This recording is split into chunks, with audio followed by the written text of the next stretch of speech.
একটি সবুজে ঘেরা গ্রামের নাম ছিল শান্তিপাড়া। এই গ্রামেই থাকত শামীম আর তার স্ত্রী। তাদের সংসারে ছিল দুই সন্তান, একটি ছেলে আর একটি মেয়ে। খুব বড়লোক না হলেও শামীমের পরিবার ছিল পরিশ্রমী আর সৎ।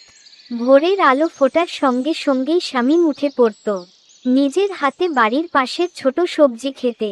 সে পানি ভরা কন্টি নিয়ে গাছের গোড়ায় গোড়ায় পানি দিত। এই সবজির খেতে কোনো রাসায়নিক নেই, কোনো ফরমালিন নেই, সবকিছুই প্রকৃতির নিয়মে বেড়ে ওঠা।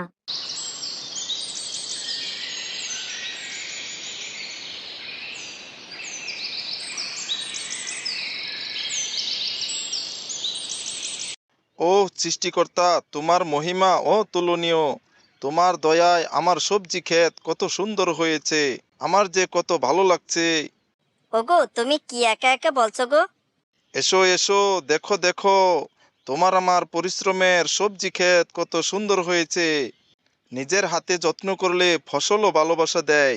কয়েক সপ্তাহ পর সবজি বড় হয়ে উঠল। একদিন সবাই মিলে সবজি তুলতে নামল। ছেলে ঝুড়ি ধরল, মেয়ে শাক গুছিয়ে দিল, শামীম কেটে দিচ্ছে, আর ইয়াসমিন হাসিমুখে সবজি সাজাচ্ছে। পরিবারের এই একসঙ্গে কাজ করাটাই ছিল তাদের সবচেয়ে বড় আনন্দ।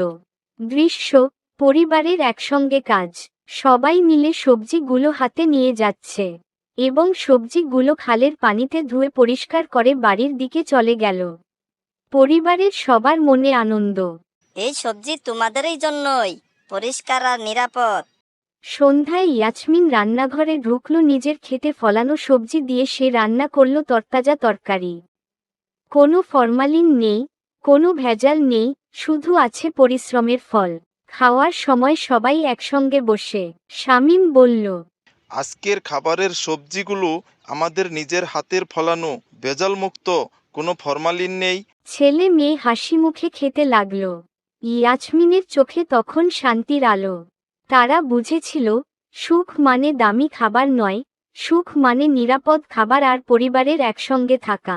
এই ছোট পরিবার আমাদের শেখায়, ফরমালিনমুক্ত খাবার শুধু শরীর নয়, মনকেও সুস্থ রাখে। নিজের হাতে চাষ, নিজের হাতেই সুখ।